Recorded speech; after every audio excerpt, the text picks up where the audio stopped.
যে গাছতলাটা দেখছেন, এই গাছতলাটা সাধারণ কোনো গাছতলা না, এটা হলো মনসাতলা, একটা জাগ্রত একটা মনসাতলা। কিন্তু এখানে একটা বিষয় কি জানেন, যারা ধর্ম অবমাননার কথা বলে তাদের জন্য একটা কথা বলছি। একটা ধর্মীয় জায়গা, কিন্তু এখানে একটা মাছের, পচা মাছের শুটকির একটা কারখানা গড়ে উঠেছে ঠিক এই জায়গায়।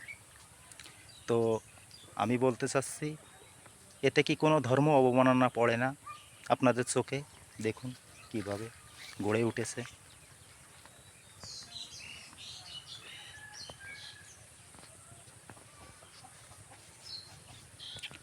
এখানে আর কিছু বলা যাবে না, কারণ আমরা সংখ্যালঘু।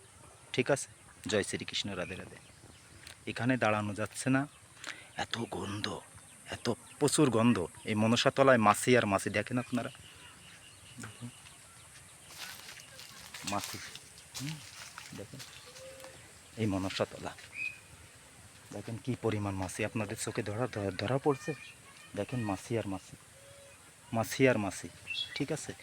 তো আমরা কথা বলি না বিদায় এই সমস্ত গড়ে উঠছে দিনের পর দিন। জয় শ্রীকৃষ্ণ, রাধে রাধে। সবাই ভালো থাকবেন আর কথা বলার চেষ্টা করবেন।